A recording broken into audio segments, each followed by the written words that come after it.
Hey everybody, this is Seth. Welcome back to the Travel Co. podcast once again. We are about to do our second episode of our series called The Journey, just taking you guys step by step through the process of planning a trip and traveling and being in the location that you're going to all the way back to the return. So the second episode is about the travel specifically. We did one episode already that is about the prep work. So hopefully you have gotten all of your prep work taken care of. You're ready to go, eager. You have done all of this legwork, and finally the day comes. And so the first things first, what time do I need to leave? So thinking through, when do I need to leave to go to the airport? Anything from road conditions, traffic, airport parking situation, airport busyness and security times. All of those are pretty big variables depending on the airport itself and the time of year. I'm sure all of you guys, if you have done very much research or following travel stuff like I have seen these horror stories of people showing up to airports and having these queues, these lines of people all the way out into the parking lot and having like a 4-hour wait time to be able to get in. So most of that stuff, if you kind of look in advance to see if this is a peak travel time, etc., you're going to be able to have some kind of idea of that. So a general rule of thumb I do, and so there's too far, you can go too far with this.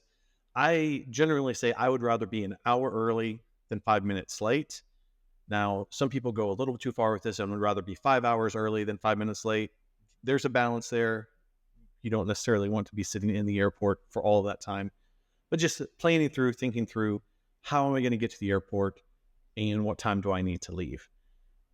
So once you've made it to the airport, you have done all this research already. Something else that you could have done in the prep, just depending on how far down this rabbit hole you want to go, as far as airports, airplanes, and your transit, your layovers are going to be. What are you going to need to know for each of these things? Depending on if you want to just run with it and just make it work, that's a completely viable option. A lot of this stuff now, there's so much information out there. If you want to get into the details, you can. You can actually look up the model of the plane and the layout based on the airline you're flying and see, hey, my seat's going to look like this. We're going to have 3 seats, 4 seats, and another 3 seats on this flight. This next flight, we're going to have 2 seats and 2 seats. You can see all of this. There are websites that will talk all about this, depending on how far you want to go into this. Some airlines, you can even see the menu beforehand. So before you would travel, you'd be able to see the menu for the flight, decide what you want to eat on the flight, what is available, make special requests if you have dietary restrictions. You could also look at the airports you're going to and just see what restaurants would be at the airport. You can look, if you really want to go down to the rabbit hole again, there is a website called Sleeping in Airports. You can look up and see the best places to hang out in airports, the best places to sleep in airports, restaurants in airports, all of these things that you have the option of doing for your layovers if you really want to have a really good handle on what to expect. You might even look into, some airlines have free stopover programs where you can stop and see the city that you have the layover in for a little bit. So all of these things are just ways that you can prepare a little bit more as you are getting ready to go. So depending on what you have done in the prep work for this, you have an idea of what to expect on your travel days. So first off, as far as airports go, just thinking through and looking through what is available, what terminals am I going to have access to. Some airports, all the terminals are connected and you can have access to everything. Some airports, you don't. So the only way to figure that out is to look up the specific airports that you are going to be going to and having that prep work done, having that research done to know, well, I want to go to this restaurant. How do I get there? Is it reasonable to get there? What are my options? Sometimes just because you're in Terminal C doesn't mean you'll be able to get to Terminal A very easily, but sometimes you'll have that flexibility to be able to do that. So you just have to look through and see what your options are for each specific airport. So things to be thinking through for your layovers, or even for the first airport that you're departing from. Do I have lounge access? Are there restaurants there? Is there spots to get coffee or other drinks? Is there a spot to sit and hang out? Is there anything that I'm going to need for the flights that I can get here? Maybe fill up a water bottle if you've brought a water bottle, reusable water bottle. Maybe some last minute snacks if you forgot to get snacks, or headphones, or some meds. Whatever the case is, if you can avoid buying stuff at the airport, obviously it's going to be a lot better. But there have been times when I have forgotten something, or just something has come up and decided, oh, I'm going to go to this little store and get what I need for the trip. So that's something to think through as you are in the airport, is just figuring out the best way to make use of that time. Now, on the airplane, you've got a couple of different things to keep in mind, keeping in mind things like, how am I going to board the plane? So I would really recommend, while you are getting ready to board, being kind and considerate, but having a plan, knowing ahead of time what you're going to do with your stuff, what's going to go in the overhead compartment, what's going to go in the seat underneath you, what you want in your pockets, what you want in the seat back in front of you. I mentioned before in the last episode the idea of a tearaway bag with some things you're going to want on the flight, like headphones, snacks, a pillow, eye mask, entertainment, whatever you want. Have that accessible so you're not having to stand in the middle of the aisle digging through all of your stuff while there's 50 people waiting to get on behind you. Just have a plan for that so that you can be as efficient as possible, be kind, be courteous, and be quick. So you are getting on and no one gets annoyed with you while you're doing it. Now, once you have arrived on the plane, once you are there, you have to think through, what am I going to do? So if you have, say, an 8-hour flight, that's a pretty standard flight. Most planes are going to have some type of entertainment, either movies or TV shows. There's the option of sleeping. There's a bunch of different things you can do. As far as sleep goes, there's a couple of different trains of thought. In some instances, I would recommend not waiting too long, just because the longer you sit on the plane, the more uncomfortable you're going to get. The more uncomfortable you are, the harder it's going to be to fall asleep. So if you have an 8-hour flight and you sit still for the first 5 hours and decide you want to sleep the last 3, I guarantee you will be less comfortable 5 hours in than you were an hour in. Now, you might not be tired that first hour, so you have to weigh that, but just being intentional and not trying to wait till the last minute to sleep, because you will gradually get more uncomfortable. Another strategy is some people like to try to set their sleep schedule to the time of night at their destination to help with jet lag. Sometimes that works, sometimes it doesn't. That's just another thing to keep in mind as you are trying to decide when to sleep on an overnight flight or a longer flight. Another thing that I like to do is, usually even before we have taken off, as soon as I have sat down, got all of my headphones and snacks and everything arranged around me, I will start looking if there's an entertainment system.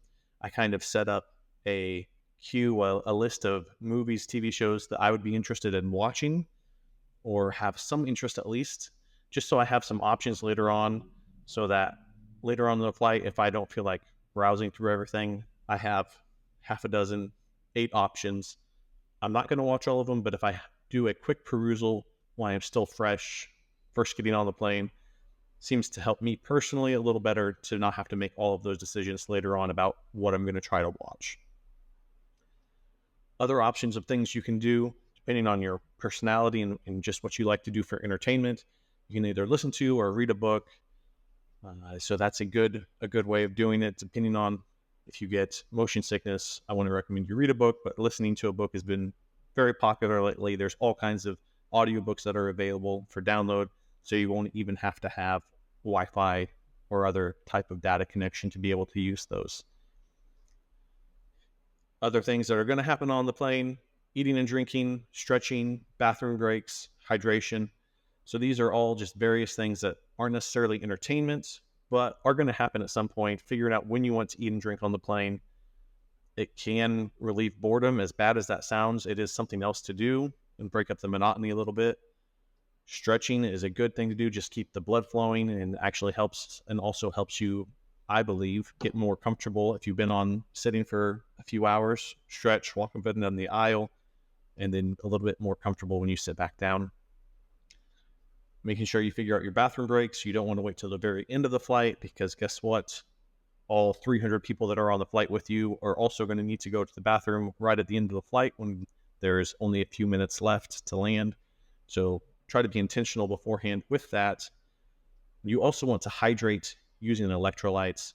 So that really helps with jet lag. So jet lag is made a lot worse by dehydration.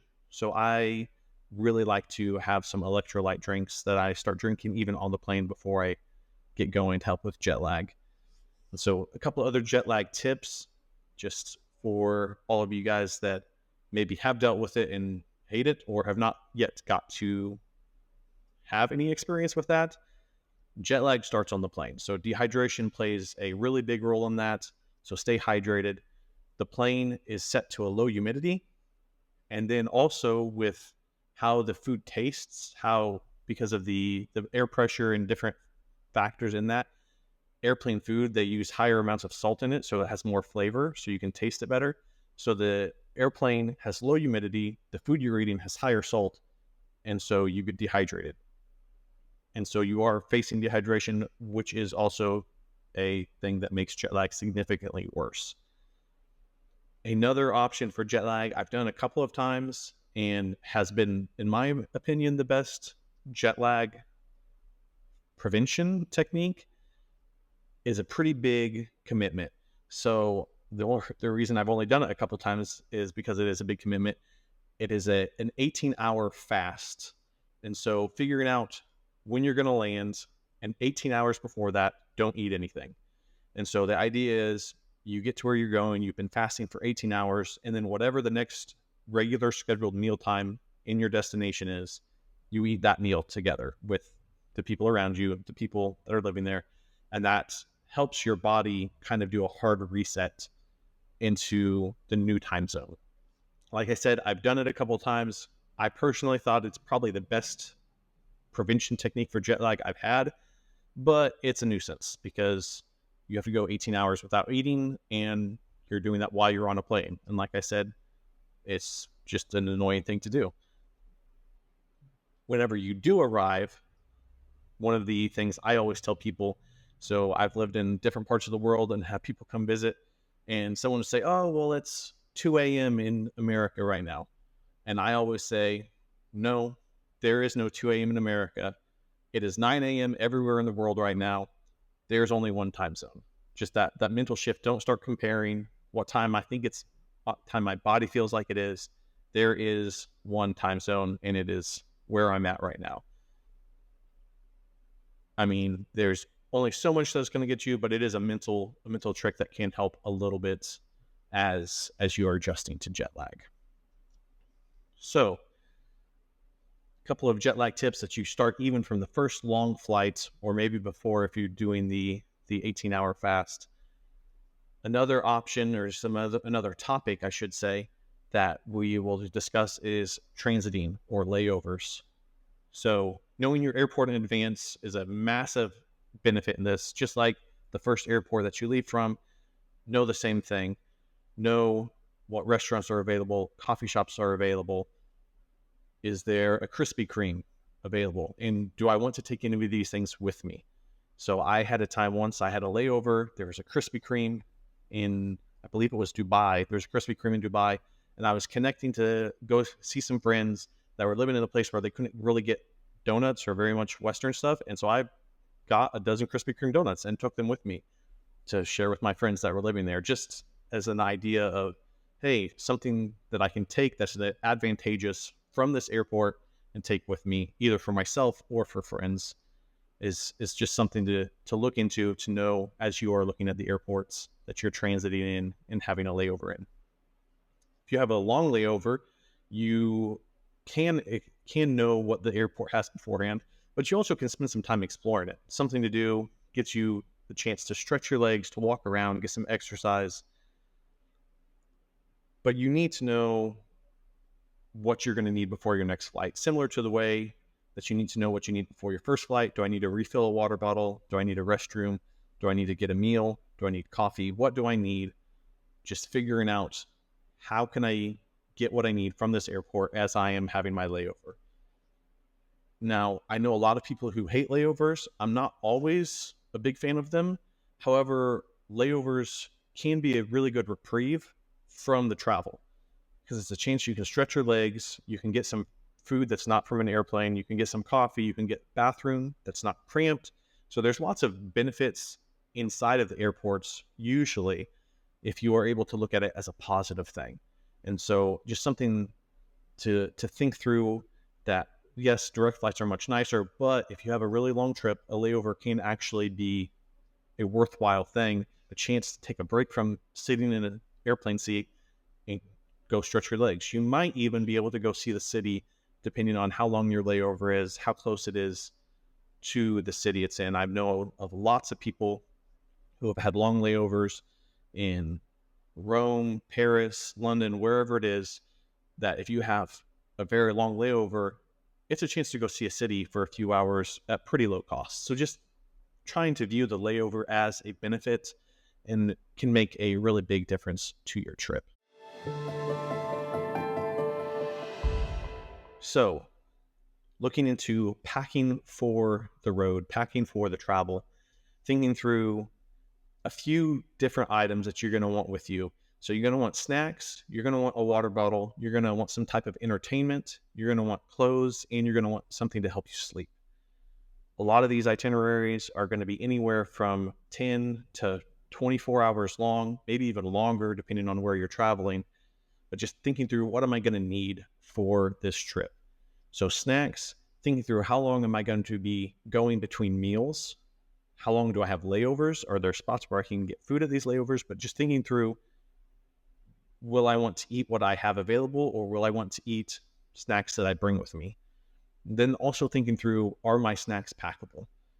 Potato chips don't really pack very well, but smaller, denser items, maybe some type of nuts or beef jerky or protein bars, whatever the case would be, just thinking, how packable are they? How filling are they for the amount of space they take up in my luggage?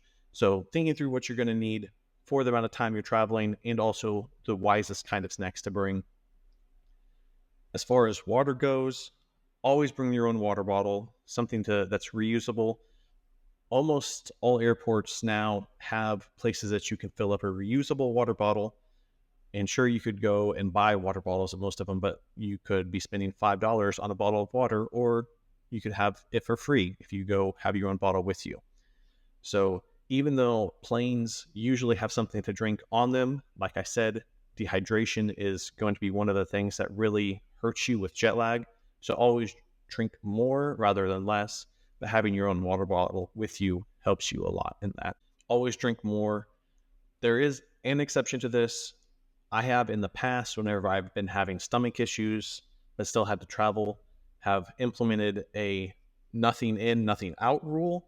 This is not good medical advice. I do not recommend it from a medical perspective. I'm just saying I have done it. If you are desperate and have to travel, that's an option that I have done that I am sure is very medically unwise. However, in general, it's always good to be drinking more water while you're traveling. But with a water bottle, you won't have to pay for water in airports. And also thinking through, whenever you get there, if you have a 45-minute or hour trip from the airport to wherever you're going, you might want water before you actually get to where you're going after you've left the airport. So that's something to keep in mind as well for water bottles and keeping them full.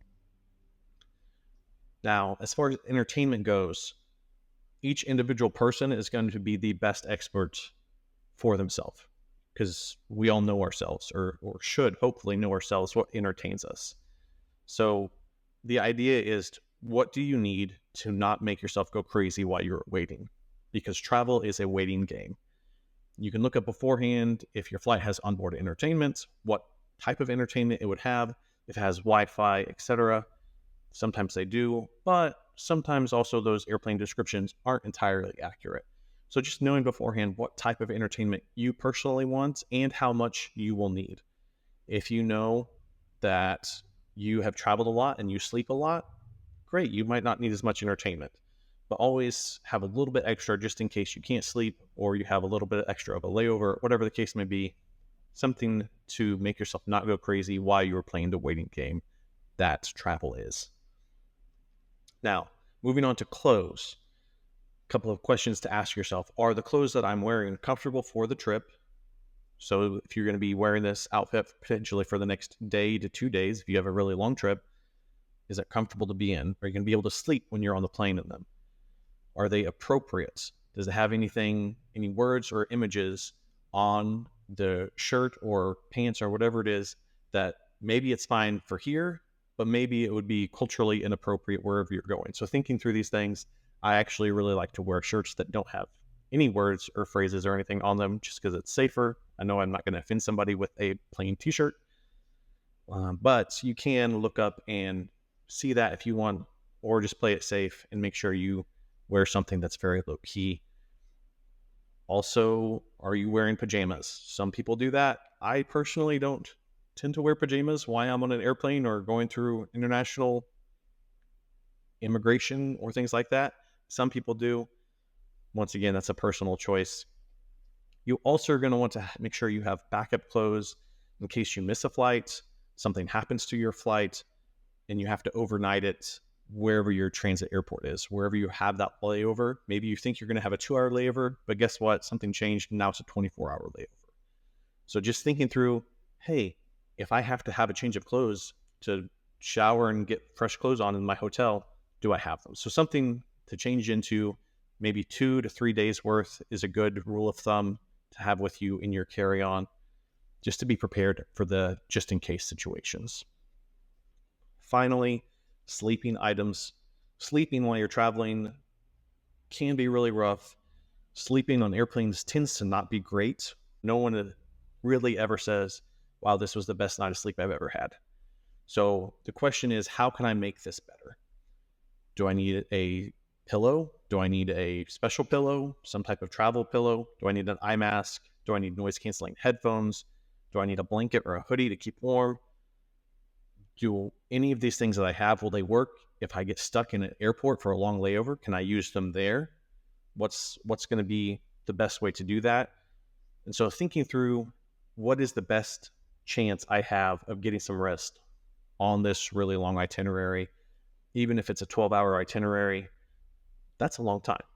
But if it's a full day travel, you're definitely going to sleep somewhere along the line. So thinking through, what is the best chance I have for sleep on this trip? Just a side note, whether you are sleeping on a plane or in the airports, just be mindful of where your belongings are. Don't just leave your phone sitting out on the plane. I know everyone is on the plane together, but if you just leave it sitting out right next on the tray table, it'd be really easy for someone to just pocket that as they walk by. Same thing if you're in an airport, you might lay down in an empty part of the airport and think, oh, it's okay, I can just have my luggage kind of near me, whatever. And you could sleep and it could be completely packed when you wake up. I've done that before where I have had a long layover in Dubai. I found an empty part of the airport, laid down, went to sleep. Now I only had a backpack with me, so I used it as a pillow and made sure all the stuff was kind of under my hands or wrapped around me.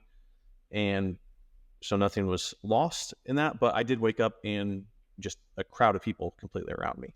So just thinking through, yes, I want to be able to sleep on the plane. I want to be able to sleep on the in an airport if I have a long layover, but just being mindful of keeping your belongings safe, close to you. So whenever you're sleeping, whenever you do wake up, that you don't have to deal with the loss of all your goods. So there's just a few things to keep in mind as you are preparing to travel or as you are traveling, specifically on your flights, any layovers or transits that you have. Hopefully those are some useful tips, some things maybe you've heard of before, maybe some things you've not heard of before. Hopefully it's helpful to you guys and will make your journey go a little bit smoother as you are traveling. So that's all for today. Thank you guys for listening in, and we'll see you next time.